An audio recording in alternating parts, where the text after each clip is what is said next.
عائلات متزوجين جزائري مع مغربي راحوا خلاوهم. هذا ولا الفيزا. والله انا كي نبدا نحلل ما نصيبلهاش الحل، ما نصيبوش تاع هاد الناس كيفاش راهي تخمم.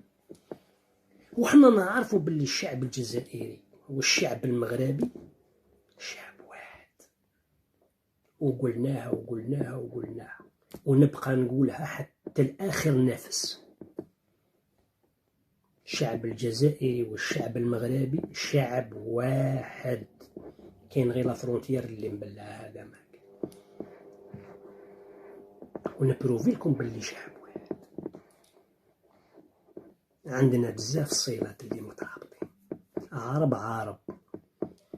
امازيغ اسلام ملاكي. كي تحكم جزائري وتحكم مغربي ولا تحكم، كي تشوف ما تعرفش، حتى كي يهضر باش تعرف باللي اسكو، كي تشوف اللهجه باش تعرف شعب واحد. الحكام هادو الظلام هم اللي زرعوا هاد الشقاق ما بين الشعبين، وهاد الفتنه وهاد الحقد اللي ما بين الاجناس.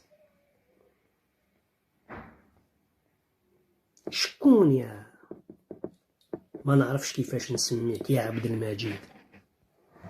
والله جوناس الجيريان، للشباب الجزائري اللي ما يعرفش التاريخ، خاطر حنا ما عطاوناش التاريخ الصحيح في الجزائر.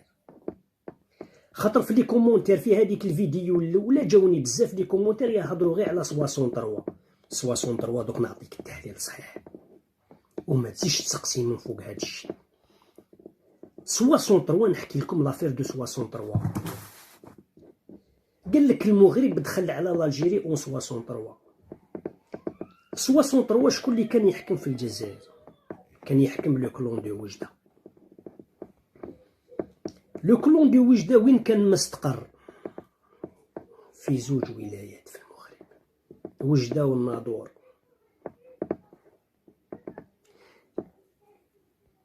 لورغانيزاسيون تاع لي سيرفيس سكري الجيريا اورغانيزي في الناظور، وين كانوا يقتلوا في عباد الله، وين كانوا يقتلوا الجزائريين اللي كانوا يقتلوا في الجزائريين بالقيادة نتاع بوصوف